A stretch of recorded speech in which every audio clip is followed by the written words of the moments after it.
কথাটা ভালো করে শোনো, তোমাদের শিক্ষা ব্যবস্থাকে তারা ধ্বংস করেছে। কিভাবে?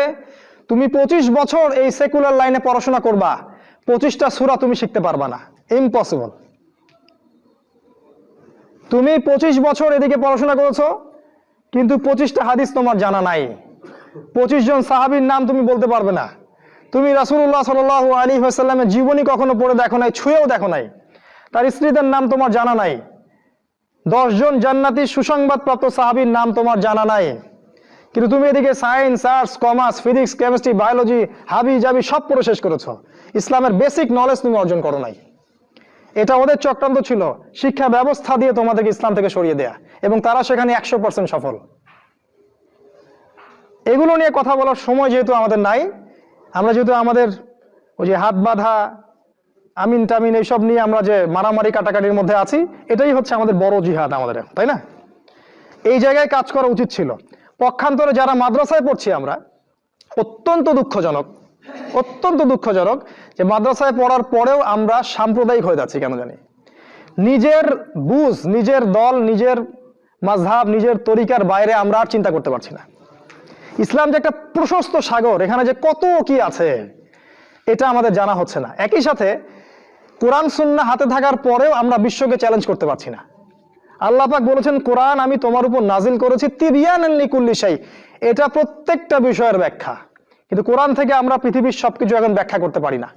কোরআন দিয়ে আমরা অর্থনীতি ব্যাখ্যা করতে পারি না, আমরা রাজনীতি ব্যাখ্যা করতে পারি না, আমরা শেষ জামানাকে ব্যাখ্যা করতে পারি না। কিন্তু কোরআন আমাদের হাতে আছে, ঘরে আছে। মাদ্রাসায় পড়ছি, কিন্তু মাদ্রাসায় পড়ে ইংরেজি জানছি না, আইসিটি জানছি না, বিশ্ব সম্পর্কে জানছি না, অর্থনীতি জানছি না, এমনকি ইসলামের ইতিহাসও জানছি না।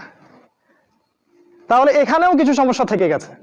এটা দ্বিমুখী শিক্ষা ব্যবস্থা চলছে, এটার একমুখীকরণ প্রয়োজন ছিল, যেটা হয়নি বিগত 50, 60, 70 বছর। আর আগামী তো অল্প সময় বাকি আছে, এখন এটার জন্য আর চেষ্টা করেও কোনো লাভ হবে আমার মনে হয় না, আল্লাহু আ'লাম বিসওয়াব। এটা 4 নাম্বার কাজ তারা করেছে, এডুকেশন সিস্টেমকে দিয়ে তোমাদের ভিতরটাকে ধ্বংস করে দিয়েছে। 5 নাম্বার, তারা তোমাদেরকে দুনিয়ার মোহে ব্যস্ত রেখেছে। 5 নাম্বার, দুনিয়াটাকে এত সুশোভিত করে তোমাদের সামনে তুলে ধরেছে, মনে হচ্ছে এই দুনিয়াই সবকিছু। আর এই দুনিয়া পূজারী কোনো যুবক ছেলেকে দিয়ে আপনি আল্লাহর পথে কোনো খেদমত আশা করতে পারেন না, কারণ ওর পুরো চিন্তাটা দুনিয়া কেন্দ্রিক। সকালবেলা ঘুম থেকে উঠে ও চিন্তা করে দুনিয়া, দুনিয়ার দুনিয়া, রাতে ঘুমানো পর্যন্ত। আল্লাহকুমুত তাকাসুর, আল্লাহ পাক বলেছেন, হাত্তা যুরতুমুল মাকাবির, যতক্ষণ না তোমরা কবরে পৌঁছাচ্ছ ততক্ষণ এই প্রাচুর্যের প্রতিযোগিতায় লিপ্ত আছো। দুনিয়ার সুশোভিত, এই যে দেখবে দুনিয়ার যত মোহ, এটা তোমার সামনে সহজলভ্য করা হয়েছে। অল্প টাকা দিন এত জিবি কিনুন, মাত্র এত টাকা দিন এত কিছু কিনুন। ফোন করছে মেয়ে, আপনার সাথে রিসিভ করছে, মানে নারী, এই যে অনলাইন, এই যে ইন্টারনেট, পর্নোগ্রাফি, ব্লু ফিল্ম, হারাম অ্যাফেয়ার্স, এই যে বয়ফ্রেন্ড গার্লফ্রেন্ড, এগুলোকে আপনার সামনে এত সহজলভ্য করে দিয়েছে যে একটা যুবক ছেলে চাইলেই জেনা করতে পারে। তুমি যদি চাও এখনই জেনা করতে পারবে, কেউ তোমাকে বাধা দিবে না। তোমার সামনে জেনাকে এত সহজ করা হয়েছে, তুমি চাইলে এখনই মদ খেতে পারবে, কেউ তোমাকে বাধা দিবে না। আর মদের তো লাইসেন্স দেয়া আছে আমাদের দেশে, পতিতালয় এগুলো লাইসেন্সও দেয়া আছে, কেউ তোমাকে বাধা দিবে না। এটা এত সহজ কেন করে দেয়া হলো? অথচ মদ যদি উমর রাদিয়াল্লাহু আনহুর সময় কেউ পান করত, তাকে 80টা বেত্রাঘাত করা হতো। কেউ যদি জিনা করতো ওই সময়, তাহলে প্রকাশ্যে ওকে 100টা বেত্রাঘাত করা হতো। কোনো বিবাহিত ব্যক্তি যদি জিনা করতো, তাকে রজম করে হত্যা করা হতো। কেউ যদি কোনো ব্যক্তিকে অন্যায়ভাবে হত্যা করত, তাকেও কেসাস করা হতো, হত্যা করা হতো। এগুলো তুমি আর দেখবে না। এখন তুমি দেখবে সমস্ত পাপ সহজলভ্য হয়ে গেছে। এটা এমনি এমনি হয়নি, তারা করেছে তোমার জন্য, যাতে তোমার ভিতরের ঈমানটা চলে যায়। কারণ পাপী হৃদয় নিয়ে তুমি আল্লাহর পথে দাওয়াত ও জিহাদ করতে পারবে না। কদ আফলাহা মান যাক্কাহা ওয়া কদ খাবা মান দাসাহা, যে পবিত্র হয়েছে সে সফল, আর সে ধ্বংস হলো যার ভিতরটা কলুষিত হয়ে গেছে। তোমার ভিতরটা কলুষিত হয়ে গেছে, তোমার ভিতরে কোনো রকম চেতনাই নাই আল্লাহর পথে দাওয়াতের এবং জিহাদের, এটা ধ্বংস করে ফেলা হয়েছে। কারণ পাপ করতে করতে করতে করতে তোমার ভিতরে কালিমা লেপন হয়ে গেছে। কারণ তুমি দিনে একটা বারো আল্লাহকে বলো না আস্তাগফিরুল্লাহ ওয়া আতুবু ইলাইহি। খেয়াল করে দেখবা, কোরআন তেলাওয়াত শুনে তোমার চোখ দিয়ে কখনো পানি পড়ে না। কখনো কি খেয়াল করেছো যে কোরআন তেলাওয়াত তোমার সামনে দিন রাত করা হচ্ছে, তোমার চোখ দিয়ে এক ফোঁটা পানি বের হচ্ছে না। কেন বের হচ্ছে না? কারণ তোমার ভিতরে সেই পরিশুদ্ধ হৃদয়টা নাই, তাসকিয়া নূরটা নাই, পাপ দিয়ে ভর্তি হয়ে গেছে। 6 নাম্বার, নারীকে তোমার সামনে সহজলভ্য করা হয়েছে। নারী, মেয়েদেরকে তোমার সামনে এমন ভাবে উপস্থাপন করা হয়েছে ল্যাংটা করে।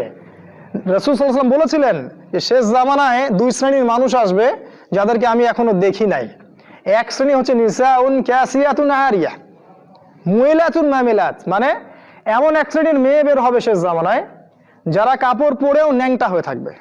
ভাষাটা ভালো করে বোঝেন, কাপড় পরেও তারা নগ্ন হয়ে থাকবে। আমার মনে হয় না এটার ব্যাখ্যা করার দরকার আছে। কাপড় পরবে কিন্তু কাপড়ের সবকিছুই, ভিতরে সবকিছু আপনি দেখতে পারবেন, বুঝতে পারবেন কোন অঙ্গ কতটুকু উঁচু নিচু, কোনটা কি। এখন এমন ড্রেস বাইরে থেকে ভিতরে সব দেখা যায়, কাঠামোকে সেটাও দেখা যায়। এমনকি এমন বোরখা বের হয়েছে এখন যেটা পরার পরেও দেখবেন যে তার ফিজিক্যাল সমস্ত স্ট্রাকচার বোঝা যায়। এই যে নারীরা বের হবে এটা রাসূল আগেই বলেছিলেন। একটা হাদিস আপনাদেরকে বলি, নবী সাল্লাল্লাহু আলাইহি ওয়াসাল্লাম আরো বলেছেন যে এই মাসিহুদ দাজ্জালের সবচেয়ে শেষ অনুসারী হবে এক শ্রেণীর নারী, এক শ্রেণীর নগ্ন নারী, যাদেরকে তার স্বামী বাবা পিতা ঘরে রাখতে চাইবে কিন্তু তারা ঘরে থাকবে না, তারা বাঁধন ছিঁড়ে বের হয়ে চলে যাবে বাইরে।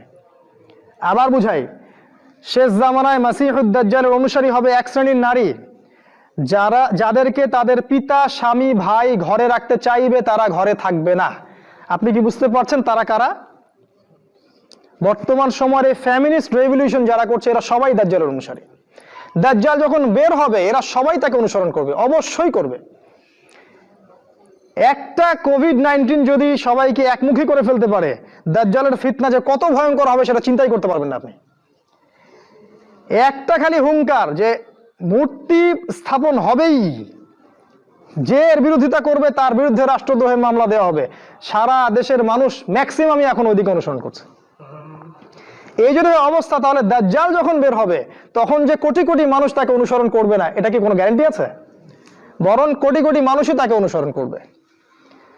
তোমার সামনে নারীকে সহজলভ্য করে দেওয়া হয়েছে। স্কুলে নারী, স্কুল কলেজের মধ্যে কো এডুকেশন, ছেলে মেয়ে একসাথে বসে পড়াশোনা করে। একটা মেয়ে এরকম নগ্ন পোশাক পরে আমার সামনে যদি বসে থাকে দিনে 5 ঘন্টা, কয়দিন আপনি জেনা থেকে দূরে থাকতে পারবেন বলেন তো? আজকে আপনি দেখা করবেন, কালকে নোট নিবেন, তারপরে দেখা সাক্ষাৎ হবে, কফি খাবেন, এক পর্যায়ে ঘুরতে যাবেন, ডেটে যাবেন, আস্তে আস্তে আস্তে আস্তে তার সাথে আপনি জেনায় লিপ্ত হয়ে যাবেন।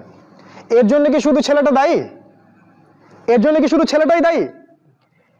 এই মেয়েটাও দায়ী, এই মেয়ের পরিবারও দায়ী, এই ছেলের পরিবারও দায়ী। আর সবচেয়ে বড় দায়ী হচ্ছে সে ব্যক্তি যে এই সিস্টেমটাকে লঞ্চ করেছে এই দেশের মধ্যে, যে সিস্টেমের মধ্যে পড়াশোনা করাচ্ছে, এরাই সবচেয়ে বড় দায়ী। সূরা নূরের একটা আয়াত আছে না, যে যারা মুমিনদের সমাজের মধ্যে এই অশ্লীলতা ছড়ায় তারা যেন সতর্ক হয়ে যায়, আল্লাহর পক্ষ থেকে ভয়ঙ্কর আযাব তাদের উপর আসবে। হাদিসে আসছে এমন এমন রোগ ব্যাধির উদ্ভব হবে যেটা আগে কখনো হয়নি। এই দেখেন কি হচ্ছে এখন, এমন এমন রোগ ব্যাধি আসবে অশ্লীলতার কারণে, বেহায়াপনার কারণে, যেটা আদৌ কখনো পৃথিবীতে আসে নাই। দেখেন সামনে কি হয়, আরো ভয়ঙ্কর প্রলয় আসবে ইনশাআল্লাহ, কেউ ঠেকাতে পারবে না। নবীর কথা এগুলো, বদলানোর কোনো সুযোগ নাই। তোমরা পড়াশোনা করবা, তোমাদের সামনে মেয়েদেরকে ছেড়ে দেওয়া হয়েছে, কলেজে যাবা তখন তো আরো অবস্থা খারাপ, ফ্রি মিক্সিং, যা ইচ্ছা তাই করতে পারবা তোমরা। আর সামনের দিনগুলোতে দেখবা লিভ টুগেদারকে জায়েজ করে দেওয়া হবে, এটাও হবে, এটাও দেখার বাকি থাকবে না। অন্য দেশগুলোর মতো দেখবা ছেলে মেয়ে একসাথে থাকতে পারবে, বিয়ের দরকার হবে না, এটাও হবে সামনে। মেয়েকে সহজলভ্য করে দেওয়া হবে, চাইলেই তুমি জেনা করতে পারবে। এগুলো এমনি এমনি হয়নি, ওরা প্ল্যান করে এটা করেছে যাতে তোমার ভিতরের ইমানি তেজটা নষ্ট হয়ে যায়।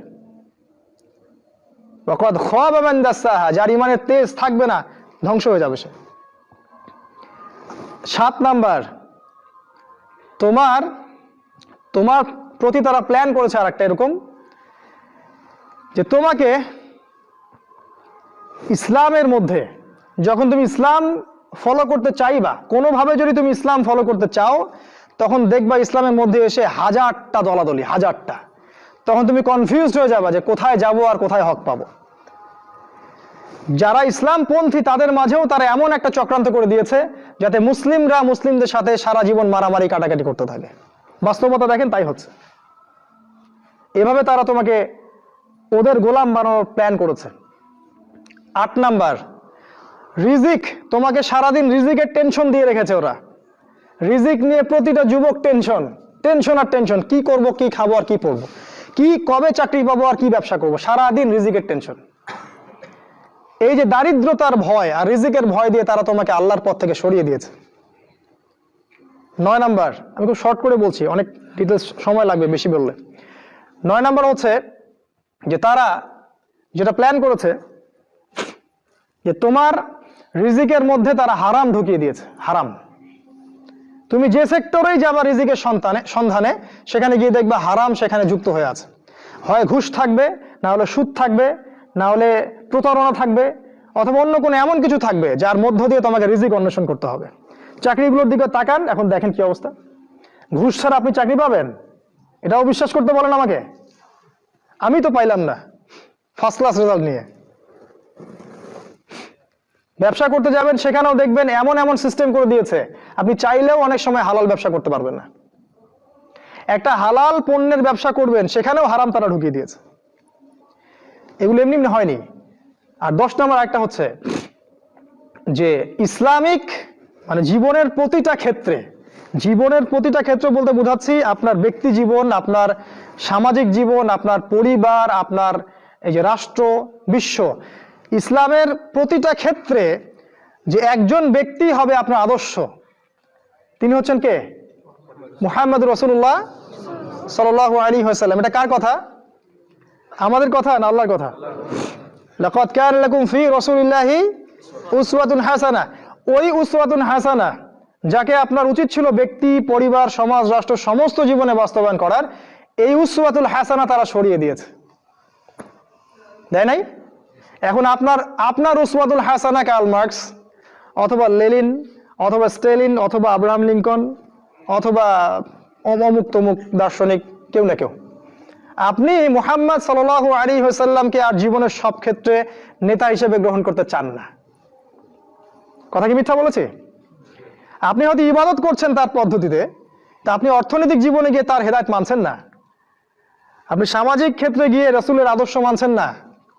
বিশ্ব রাজনীতি করতে আপনি রাসূলের আদর্শের মোটেই পরোয়া করছেন না, ওটা জাদুঘরে।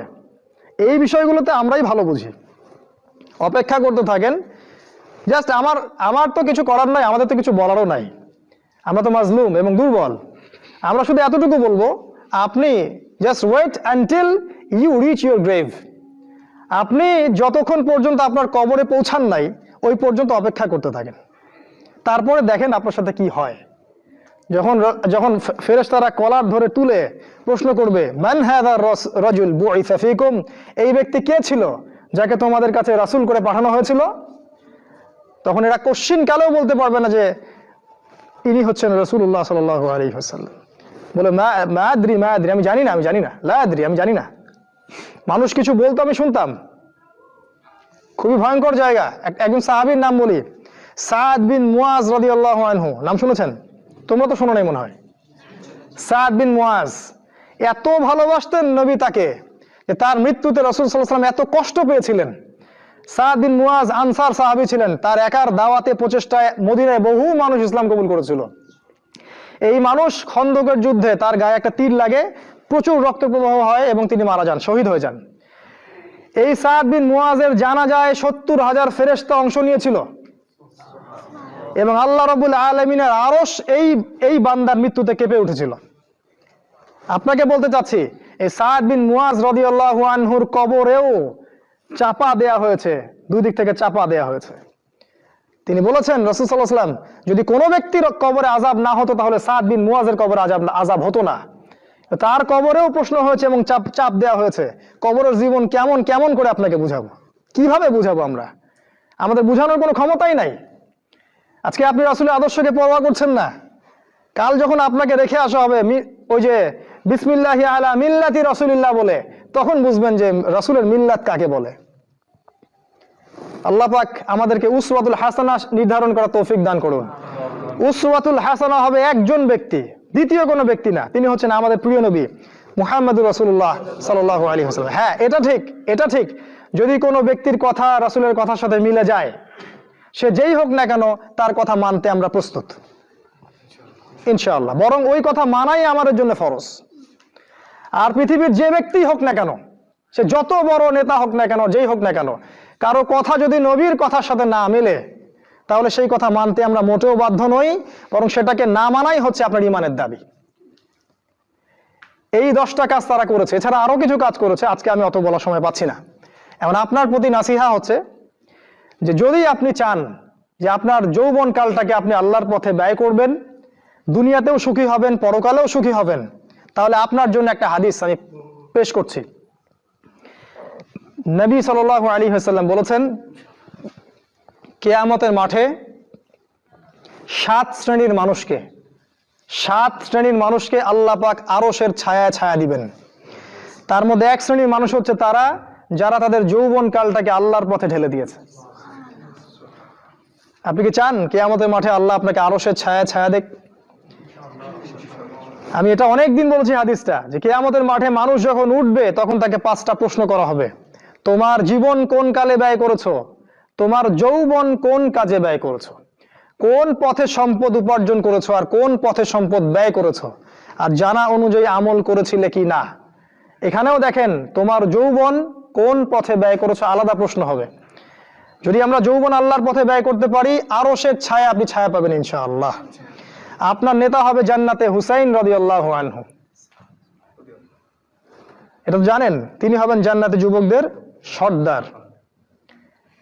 কত যুবক যে পৃথিবী থেকে চলে গেছে, হে আমার ভাই, আপনাকে কেমন করে বুঝাই, যারা দিন রাত কোনো কিছুর পরোয়া করেন নাই, দিন রাত আল্লাহর পথে ছুটে চলেছেন। ওই খালিদ বিন ওয়ালিদ রাদিয়াল্লাহু আনহুকে দেখেন, তিনি মৃত্যু সজ্জায় বলেছিলেন যে আমি জাহাদতু কাযা ওয়া কাযা, আমি যে কতই না যুদ্ধ করেছি আল্লাহর পথে, আমার শরীরে এমন একটা দাগও নাই যেখানে, মানে একটা জায়গাও বাকি নেই আমার শরীরের মধ্যে যেখানে কোনো তরবারির আঘাত নাই বা বর্ষার ছোঁয়া নাই। সেদিন তিনি মৃত্যু সজ্জায় বলছিলেন যে আজকে আমি আমার বিছানায় মারা যাচ্ছি, আমি যুদ্ধের মাঠে মারা যাওয়ার সৌভাগ্য আমার হলো না। ফালা নামাত আইনুল জুবালা, তিনি বলেছিলেন যে পুরুষদের 2 চোখ যেন কখনো না ঘুমায়। ওই দেখো যুবক, তোমার আদর্শ। খুবাইব রাদিয়াল্লাহু আনহু, ইসলামের জন্য তাকে দায়ী করে পাঠানো হয়, রাজি নামক একটা জায়গায় কাফেররা তাকে ধরে ফেলে এবং তাকে শুল দণ্ড দিয়ে হত্যা করে। খুবাইব রাদিয়াল্লাহু আনহুকে যখন শুল দেওয়া হচ্ছিল, তিনি বলছিলেন, এই কবিতাটা ভালো করে পড়বা, রাহিকুল মাকতুম বই আছে, লাস্তু উবালি হিনা উক্তালু মুসলিমান। তাকে যখন শুল দণ্ড দেওয়া হচ্ছে, শুল দণ্ড মানে বোঝো, পিছন দিয়ে মানে লৌহ দণ্ড প্রবেশ করিয়ে মাথা দিয়ে বের করে দিত, কঠিন দণ্ড, একটা ফাঁসি টাসির চেয়েও ভয়ঙ্কর। এই শুল দণ্ড তাকে দেওয়া হচ্ছে এবং বলা হচ্ছে, তুমি কি চাও তোমাকে ছেড়ে দেই আর মুহাম্মাদকে তোমার জায়গায় শুল দণ্ড দেই? কাফেররা বলেছিল। আর এই যুবক বলেছিলেন যে আমার জীবনের বিনিময়ে নবীর একটা চুলের আঘাত পাক, সেটাও আমি চাই না।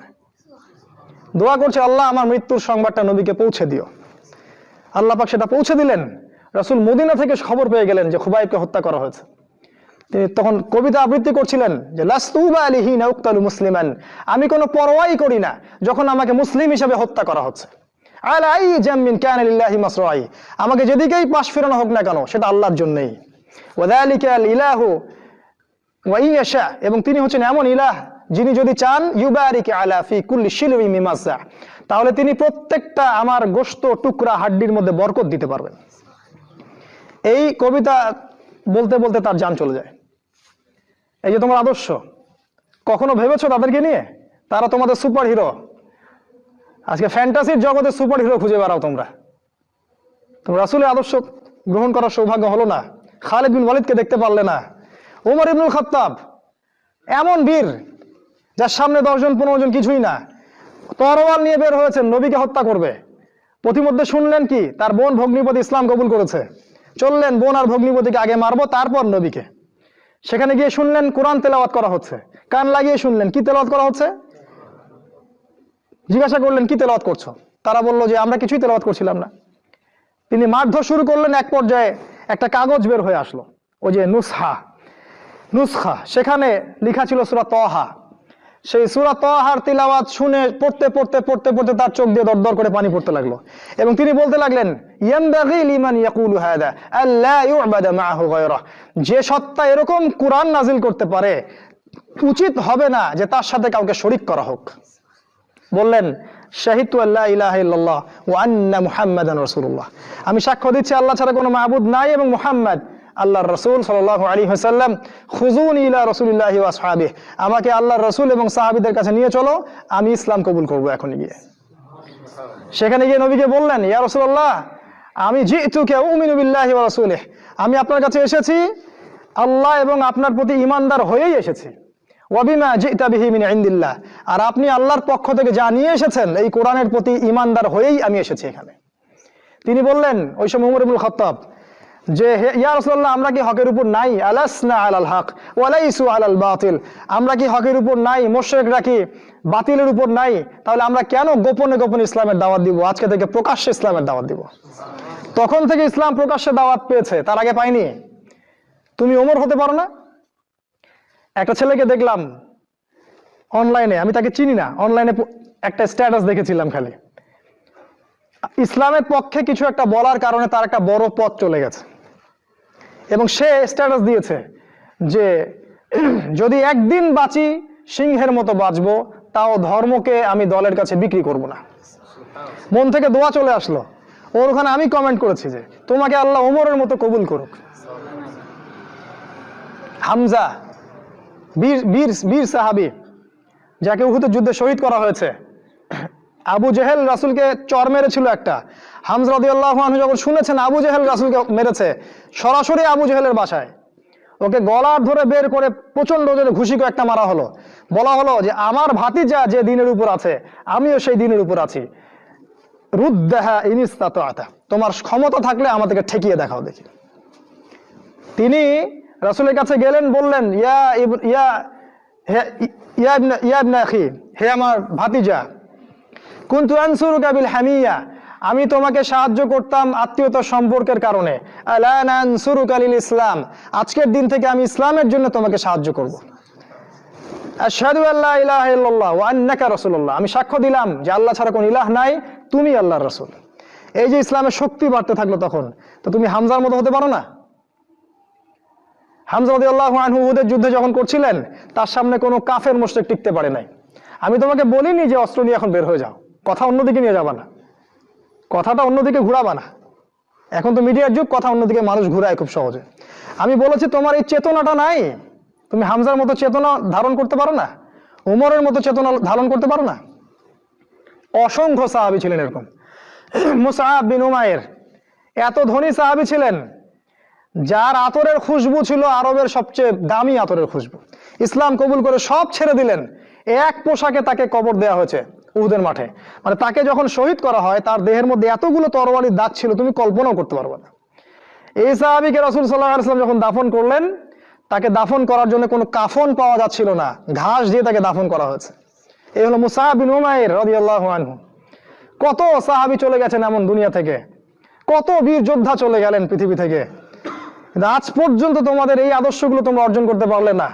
তোমরা এখনো সেই পশ্চিমা সভ্যতার গোলক ধাঁধায় পড়ে আছো। ওই ইহুদি, ওই খ্রিস্টান, ওই দাজ্জালের অনুসারীরা যা শিখাচ্ছে তাই শিখছো, যা গিলাচ্ছে তাই গিলছো, মিডিয়া যা দেখছো তাই বিশ্বাস করছো। আল্লাহ পাক তোমাদের সবাইকে যেন ইসলামের দিকে হেদায়েত দান করেন, ফিরিয়ে নিয়ে আসেন, আল্লাহুম্মা আমিন। কয়েকটা পয়েন্ট খালি আকারে বলছি, কি করবা তুমি এখন।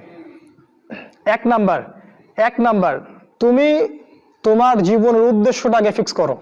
ঠান্ডা মাথায় আজকে রাতের বেলা চিন্তা করবা আল্লাহ পাক তোমাকে কি জন্য দুনিয়ায় পাঠিয়েছেন। একটু চিন্তা করবা, 1 মিনিট একটু চিন্তা করবা যে তুমি পৃথিবীতে নাই, তুমি মারা গেছো। চিন্তা করবা তুমি মারা গেছো। এরপর চিন্তা করবা তুমি যে মারা গেছো, পৃথিবীর কারো কোনো সমস্যা হচ্ছে কিনা। তুমি যে মারা গেছো, পৃথিবী কি থেমে আছে? তোমার পরিবার থেমে থাকবে?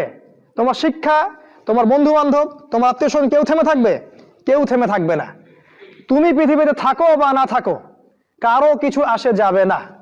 আল্লাহ পাক তোমাকে যে পৃথিবীতে রেখেছেন, একটা সুযোগ খালি দিয়েছেন যাতে তুমি আল্লাহর দ্বীনের জন্য কিছু করতে পারো। এটাই আল্লাহ তোমার কাছে চান, আর কিচ্ছু চান না। আর কিচ্ছু আল্লাহ তোমার কাছে চান না। আল্লাহ চান তুমি একজন ভালো মানুষ হও, ভালো মুসলিম হও, এবং দ্বীনের জন্য কিছু খেদমত করে পৃথিবী থেকে বিদায় নাও। এই দিন তুমি ছাড়াও বিজয়ী হবে ইনশাআল্লাহ। তুমি থাকো বা না থাকো, এই দিন কিন্তু বিজয়ী হবেই। হয় তোমাকে নিয়ে হবে অথবা তোমাকে ছাড়াই হবে। জীবনের উদ্দেশ্য ফিক্স করো। জীবনের উদ্দেশ্য একটাই, জান্নাত। জান্নাত পাওয়ার জন্য যা করা দরকার তাই করতে হবে। কোরআন হাদিস মেনে চলা থেকে শুরু করে আমল করা, আদব আখলাক সবকিছু এর মধ্যে চলে আসবে ইনশাআল্লাহ। আল্লাহ পাক তোমাকে পথ দেখাবেন। আগে তুমি জীবনের উদ্দেশ্য ফিক্স করো। একটা কথা বলি, সবাই তোমাদেরকে বলবে জীবনে সফল হতে হবে। অনেক কথা আমি বলছি আমার ব্যক্তিগত অভিজ্ঞতা থেকেই বলছি। আল্লাহ পাক আলহামদুলিল্লাহ ফার্স্ট সেকেন্ড ছাড়া রেজাল্ট আমাদের হতো না। যখন থেকে আমরা বুঝতে পেরেছি যে ট্র্যাকে আমরা যাচ্ছি সে ট্র্যাকটা ভুল, সেই ট্র্যাকটা ভুল, এই বুঝটা যখন থেকে আসছে আমাদের মধ্যে, আমরা চেষ্টা করছি অন্যদেরকে আমাদের শিক্ষা দিয়ে সচেতন করার জন্য। আমরাও ভুল করেছি, ভুলের উপর ভুল করেছি, আল্লাহ পাক যেন মাফ করেন, আল্লাহুম্মা আমিন। সাফল্যের সংজ্ঞা শেখানো হতো আমাদেরকে পরিবার থেকে। সফল হতে হবে বাবা, নিজের পায়ে দাঁড়াতে হবে, বাবাকে দেখতে হবে, মাকে দেখতে হবে, অমুক তমুক ইত্যাদি ইত্যাদি। বিয়ে করবি কি নিয়ে, তোর তো কিছুই নাই, বলে নাই কথাগুলো আপনাদেরকে। চাকরি বাকরি করতে হবে, প্রতিষ্ঠিত হতে হবে। শোনো, সাফল্যের একটা সংজ্ঞা দিয়েছেন আল্লাহ কোরআনে, একটাই সংজ্ঞা, সূরা আল ইমরানের মধ্যে আছে। আজকে আমি সব ডিটেলস বলার সময় পাচ্ছি না। সূরা আল ইমরানের মধ্যে আছে কুল্লু নাফসিন যায়িকাতুল মাউত, প্রত্যেকটা নফস মারা যাবে এবং কিয়ামতের মাঠে তাদের পুরোপুরি প্রতিদান তাদেরকে দেয়া হবে। এখানে আল্লাহ সাফল্যের সংজ্ঞা দিয়েছেন, ফামান যুহজিহা আনিন নার ওয়া উদখিলাল জান্নাহ ফাকাদ ফাজ। ওই দিন কিয়ামতের মাঠে যাকে জাহান্নাম থেকে বাঁচানো হবে আর জান্নাতে প্রবেশ করানো হবে, ফাকাদ ফাজা, এই ব্যক্তি হচ্ছে সফল। সাফল্যের সংজ্ঞা কোথায় পাইলেন? যদি আমরা জাহান্নাম থেকে বাঁচতে পারি প্রত্যেক ব্যক্তি এবং জান্নাতে যেতে পারি, সেই সফল। এছাড়া কেউই সফল না, এই পৃথিবীর কেউই সফল না, কেউ না। সে যত বড় রাষ্ট্রনেতা হোক, পণ্ডিত হোক, বিজ্ঞ হোক, পণ্ডিত কে হয় হোক, যার দাপটে সারা বিশ্ব কাঁপে, এও সফল না যদি না সে জান্নাতে যেতে পারে। কিন্তু একজন এই ভ্যান চালক, এক রিক্সা চালক, এক আমার ওই গরিব চাচা, ওই কৃষক, সে যদি হিসাব দিয়ে জান্নাতে যেতে পারে, সে সফল, তিনিই সফল, তিনিই আল্লাহর কাছে পছন্দের বান্দা। অতএব জীবনের উদ্দেশ্যটাকে ঠিক করে ফেলো, এটা প্রথম কাজ। দ্বিতীয় কাজ, তোমাকে জ্ঞান অর্জন করতে হবে। দ্বিতীয় কাজ, কিসের জ্ঞান অর্জন করবে? যে জ্ঞান তোমাকে আল্লাহর দিকে নিয়ে আসবে সেই জ্ঞান অর্জন করতে হবে। কোন কোন সাবজেক্ট পড়তে হবে তোমাকে? তোমাকে প্রথমত কোরআন পড়তে হবে, তেলাওয়াত করা শিখবে, অর্থ জানবে, আরবি ভাষা শেখার চেষ্টা করো, কোরআনের আদেশ মানো, নিষেধগুলো ছেড়ে দাও এবং কোরআনের দাওয়াত মানুষের কাছে পৌঁছে দাও। কোরআনের দাওয়াত মানুষের কাছে পৌঁছে দাও এবং কোরআনের বিধান বাস্তবায়নের জন্য আল্লাহর পথে চেষ্টা করো। আর কি সাবজেক্ট পড়তে হবে? তোমাকে হাদিস পড়তে হবে, রাসূলের হাদিস, অসংখ্য হাদিস, এগুলো পড়তে হবে তোমাকে। আর কি পড়বে? ইসলামের ইতিহাস তোমাকে পড়তে হবে। ইসলামের ইতিহাস জানবে না তাহলে হীনমন্য জাতি হবে। তুমি জানবেই না তোমার এই বাপ দাদারা ছিল সিংহ পুরুষ, তুমি এটা জানবেই না। তোমার শেকড় যে এত সিংহ পুরুষ দিয়ে ভর্তি, তুমি জানোই না। এজন্য হীনমন্যতায় ভোগো, মনে হয় যে আমাদের কেউ নাই, আমরা এতিম। জি না, আমরা এই বিশ্ব শাসন করেছি 100 বছর আগেও। 100 বছর আগেও এই পুরো বিশ্ব আমাদের হাতে ছিল। এখন যা দেখছো এরকম অতীত এরকম ছিল না। একটা ওমরের হুঙ্কারে সারা বিশ্ব কেঁপে যাইতো। এক আলী রাদিয়াল্লাহু আনহু যদি জিহাদের মাঠে হুঙ্কার দিতেন, সমস্ত কাফের হৃদয় একদম দরদর করে কাঁপতে থাকতো। আমাদের সিংহ পুরুষ বাবারা দাদারা এরকম ছিলেন। আমরা এত হীনমন্য জাতি ছিলাম না। আজকে আমরা আমাদের পরিচয় ভুলে গেছি, পরিচয় ভুলে গেছি।